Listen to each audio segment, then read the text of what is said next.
Aula sobre primeira lei de Newton e tipos de equilíbrio. Antes de chegar em Newton, vamos falar um pouquinho sobre Aristóteles.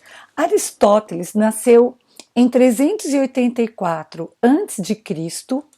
e morreu em 322 a.C. Ele foi um filósofo grego. Para ele, todo o corpo precisava de uma força para continuar em movimento. E essa ideia perdurou por muitos anos, desde o século IV a.C. até o Renascimento no século XVI, ou seja, quase 1900 anos. Depois de Aristóteles veio Galileu Galilei. Ele nasceu em 1564 e morreu em 1642. Ele foi um físico e astrônomo italiano.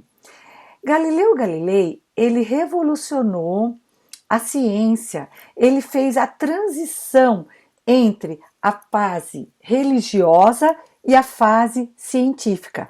Por isso que então ele foi para a Inquisição, né? Porque ele revolucionou essa parte. Por exemplo, a astronomia, foi ele que fez o primeiro telescópio em 1609. Então ele foi julgado pela Igreja Católica por todas essas teorias e modernidades para aquela época. E o Galileu estudou também o movimento dos corpos. Ele criou experimentos onde tinham canaletas, onde as bolinhas se movimentavam. E ele percebeu que quanto maiores fossem essas canaletas e mais lubrificadas, as bolinhas se movimentavam ainda mais.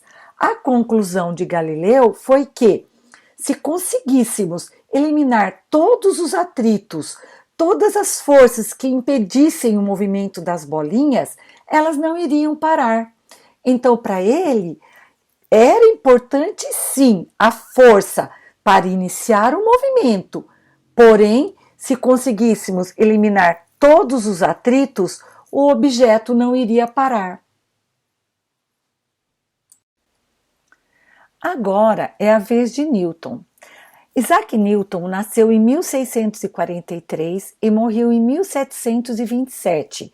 Ele foi um físico e matemático inglês. A gente já homenageou o Newton, porém, ele foi um físico tão importante para a mecânica clássica, foi um dos maiores físicos da humanidade, vale a pena a gente homenageá-lo novamente.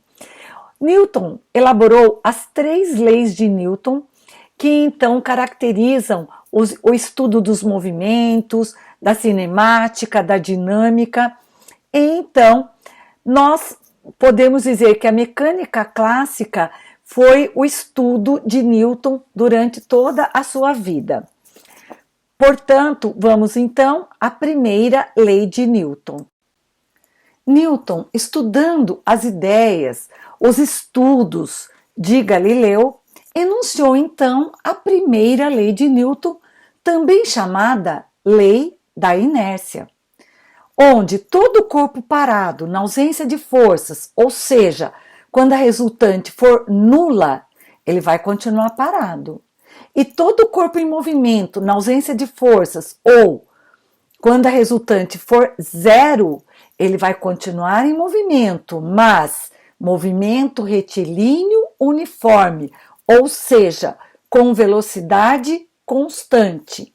Então, quando fala inércia, você está querendo dizer a tendência dos corpos a se manterem como estão no início. Então, quando fala assim, nossa, aquela pessoa lá fica inerte, ou seja, ela não faz nada, não muda o seu estado inicial.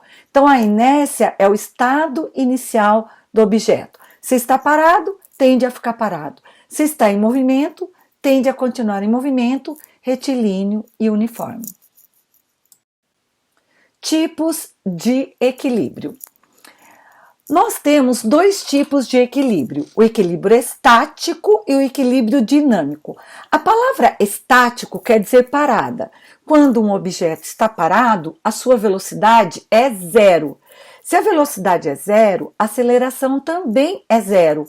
Portanto, a força resultante é zero. Se um corpo está em equilíbrio dinâmico, quando você fala a palavra dinâmica, nossa, aquela pessoa é dinâmica, quer dizer, ela se movimenta. Então, o objeto está em movimento retilíneo uniforme, ou seja, a sua velocidade é constante. E se a velocidade é constante, a aceleração é zero. E se a aceleração é zero, a força resultante é nula. Ou seja, quando você pensar na palavra equilíbrio, você tem que associar com a ideia de resultante nula. Então, quer dizer, nos dois casos, a resultante será nula. O que muda? Se o equilíbrio é estático, está parado. A resultante é nula, mas ele está parado. Se o equilíbrio é dinâmico, a resultante é nula, mas ele está com velocidade constante. Então, imagine, um carro parado, está em equilíbrio? Tá. Qual? Estático. Um carro viajando com velocidade constante está em equilíbrio? Está, só que com equilíbrio dinâmico. Exemplo sobre primeira lei de Newton e tipos de equilíbrio. Ao pisar no acelerador do carro, o motorista pode sentir-se comprimido em seu banco, como se houvesse uma força puxando-o para trás. Na verdade, o que ele sente é a expressão de sua inércia, ou seja, a tendência que seu corpo tem de permanecer parado ou em velocidade constante. Essa situação você também vai sentir quando você entra num ônibus que está lotado, não tem lugar para você sentar e você fica em pé. Quando o motorista arranca rapidamente, seu corpo vai para trás, porque a tendência de seu corpo era ficar como estava antes, ou seja, parado. Outro exemplo é quando o motorista em movimento pisa bruscamente no freio, seu corpo tende a continuar em movimento, por inércia. Por isso, devemos utilizar o cinto de segurança. Então, veja, quando você está no ônibus em pé e o motorista precisa brecar, de repente, por conta que uma criança atravessou a rua, ou a bola, etc., você vai perceber que seu corpo tende a ir para frente. Então, o uso do cinto de segurança ele é garantido pela primeira lei de Newton, ou lei da inércia. É muito perigoso você viajar sem o cinto de segurança, porque quando o motorista freia rapidamente, seu corpo ele pode até sair pela janela, quebrar o vidro e sair pela janela ou machucar-se muito seriamente. Portanto, todos devemos utilizar o cinto de segurança.